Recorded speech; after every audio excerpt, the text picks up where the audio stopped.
یہ اس وقت کا واقعہ ہے جب روئے زمین پر انسانی زندگی ابتدائی حالت میں تھی اور بی بی حوا کے بدن سے ایک لڑکا اور ایک لڑکی پیدا ہوتے تھے۔ ایک ساتھ پیدا ہونے والے لڑکے اور لڑکی کا نکاح دوسری مرتبہ پیدا ہونے والے لڑکے اور لڑکی کے ساتھ کر دیا جاتا تھا۔ حابیل اور قابیل یہ دونوں حضرت آدم علیہ السلام کے فرزند ہیں۔ جب یہ جوان ہوئے تو دستور کے مطابق حضرت آدم علیہ السلام نے قابیل کا نکاح غازہ کے ساتھ جو حابیل کے ساتھ پیدا ہوئی تھی کرنا چاہا، تو قابیل اس بات پر رضامند نہیں ہوا کیونکہ اکلیمہ غازہ کے مقابلے میں زیادہ خوبصورت تھی جو قابیل کے ساتھ پیدا ہوئی تھی۔ آدم علیہ السلام نے قابیل کو سمجھایا کہ یہ اللہ کا حکم ہے، لہٰذا تم یہ بات مان لو، اکلیمہ تمہارے ساتھ پیدا ہوئی ہے اس لیے وہ تیری بہن ہے، اس کے ساتھ تیرا نکاح نہیں ہو سکتا۔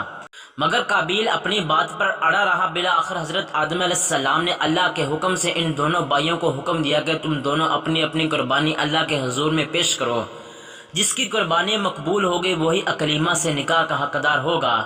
اس زمانے میں قربانی کی مقبولیت کی علامت یہ تھی کہ لوگ اپنی قربانیاں پہاڑ پر رکھ دیتے تھے اور آسمان سے آگ آ کر انہیں کھا جاتی تھی۔ قابیل کھیتی باڑی کرتا تھا اور حابیل جانور پالتا تھا۔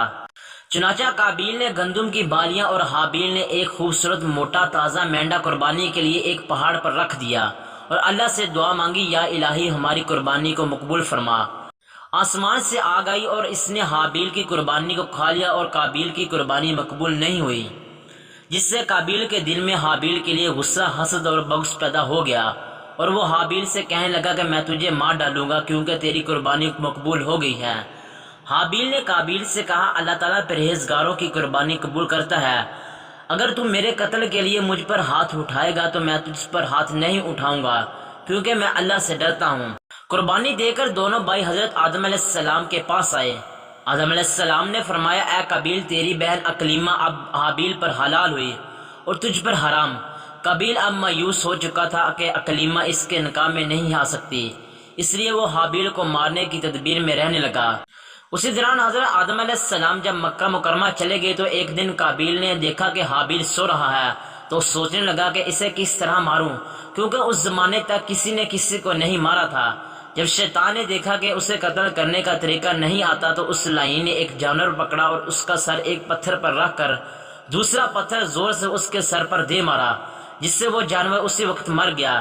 یہ ترکیب دیکھ کر قابیل نے اپنے بھائی حابیل کے ساتھ یہی کیا اور زمین پر سر رکھ کر ایک پتھر اٹھا کر حابیل کے سر پر دے مارا اور اپنے بے گناہ بھائی حابیل کو قتل کر دیا۔ حابیل کے قتل کے بعد قابیل یہ سوچ کر بے حد پریشان ہوا کہ اب اس لاش کا کیا کیا جائے۔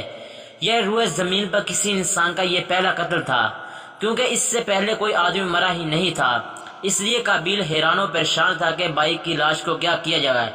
چنانچہ وہ کئی روز تک بھائی کی لاش کو اپنی پیٹھ پر لاد کر پھرتا رہا۔ اللہ تعالیٰ کو اپنے اس نیک بندے کی لاش کی بے حرمتی منظور نہ تھی، چنانچہ اسی جگہ پر دو کوے آئے اور وہاں آ کر آپس میں لڑے اور ایک نے دوسرے کو مار ڈالا۔ پھر زندہ کوے نے اپنی چونچ اور پنجوں سے زمین میں گڑھا کھودا اور اس میں اس مرے ہوئے کوے کو ڈال کر مٹی سے دبا دیا۔ کوے کو دیکھ کر قابیل اپنے اوپر ملامت کرنے لگا کہ میں اس کوے سے بھی گیا گزرا ہوں کہ اتنا بھی نہیں کر سکتا۔ اس طرح قابیل کو معلوم ہوا کہ حابیل کی لاش کو زمین میں گڑھا کھود کر زمین میں دفن کر دیا جائے، چنانچہ اس نے ایک گڑھا کھود کر اس میں اپنے بھائی حابیل کی لاش کو دفن کر دیا۔ جب حضرت آدم علیہ السلام مکہ سے واپس آئے اور حابیل کو نہ پایا تو اس کو بہت تلاش کیا مگر وہ نہ ملا۔ لوگوں سے پوچھنے لگے، کس نے جواب نہیں دیا، حابیل کچھ دنوں سے غائب ہے۔ حضرت آدم علیہ السلام نے حابیل کے صدمے میں کھانا پینا اور سونا سب ترک کر دیا اور شب و روز حابیل کے غم میں رہنے لگے۔ ایک روز آپ نے خواب کی حالت میں دیکھا کہ حابیل آپ کو زور زور سے پکار رہا ہے۔ آدم علیہ السلام نیند سے چوں کر اٹھے اور زاروں زار رونے لگے۔ اسی وقت جبریل امین آئے اور حضرت آدم علیہ السلام اور اماں حوا کو حابیل کی قبر پر لے گئے۔ آدم علیہ السلام اور اماں حوا نے قبر کھود کر حابیل کو دیکھا کہ اس کا مغز نکلا ہوا ہے اور وہ خون سے آلودہ ہو رہا ہے۔ یہ حالت دیکھ کر آپ دونوں بہت روئے اور حابیل کی لاش کو ایک تابوت میں بند کر کر اپنے مکان میں لا کر دفن کر دیا۔ اس وقت آپ کے 120 بیٹے تھے جن میں سے وائے حابیل کے کوئی نہیں مرا تھا۔